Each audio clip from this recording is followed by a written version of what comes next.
Alright, what's up, folks? It's NaptownBorn. And I just got through watching the Kessler Froch fight. Just got through watching it and listened to their interviews afterwards and shit. And two things I'm just going to jump right out and say right now, right away, is I agree with the judge's decision, all three of them, because I had it 116-112. Alright, and I'll rewatch the fight again tomorrow, and I'll rescore it again, and then that's when I'll do a round for round. And if anything changes, I'll put it up. But as of right now, I do agree with the judges' scorecards. But there were a lot of close rounds. If you want to come on and say you think Froch lost or think Froch won the fight, that's fine. All right, but he he wasn't robbed in any account. Kessler put on. He showed heart and toughness, which he didn't show in the Ward fight, and he needed that in the Ward fight. Maybe this trainer switch is a very good thing. Maybe it's a very positive thing for Kessler. But he also looked like he brought back the ring generalship, threw combinations, showed toughness, but he gave up some of that technical superiority. You know what I mean? He wasn't out there with the 1-2s, the real fast 1-2s. He was relying on the jab. I think he's trying to work on this kind of up left hook he's got going on. It was working for him in the fight. I think if they may be trying to develop, him into more of a wider, have more of a punch base to draw from instead of just the 1-2. In any case, from rounds 10 through 12, these guys went to war, and I gained a lot of respect for Froch in this fight. And as a matter of fact, for me, who's been down on him for so much, I'm actually a fan now of Carl Froch. The Cobra, he can fight pretty good going backwards. He can fight pretty good going backwards, and we all know he's real good at being the aggressor. But what happened in this fight is they each tried to switch their roles, and Kessler's version just came out to be the better.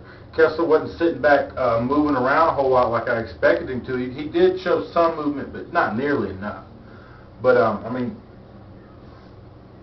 he was throwing more combinations. He was still keeping his jab out there, but even then that started to slip away. He needs to keep that going. But he threw more hooks in there.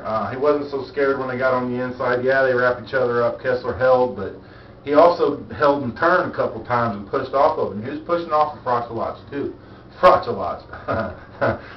Froch a lot. Anyway, that sounds like a fairy tale. Anyway, yeah, Carl Froch gained me as a fan, and I think with the extra time since the delay till the next Super 6 fight, I think the extra time is going to help Mikkel Kessler get acquainted with the trainer better and for them to work on things better. And I think you're going to see an even sharper Kessler come to the Green fight, and he's going to be dangerous. I think he's going to make it to the semifinals.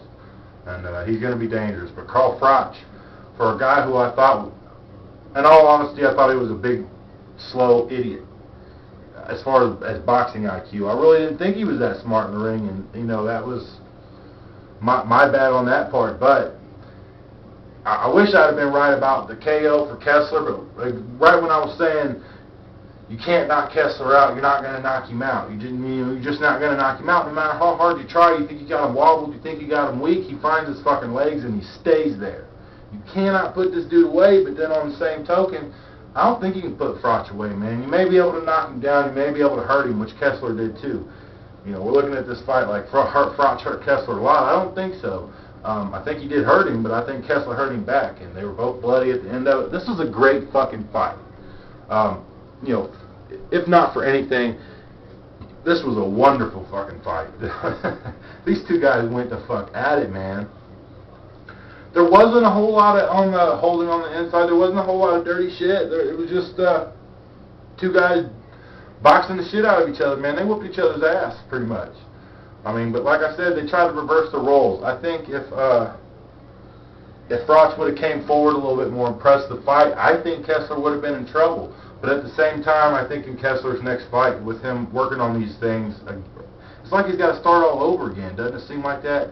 Like he may have got lazy and then went into the Ward fight with that, and then fired his trainer and realized he needed to do something different, and he's getting back to the roots.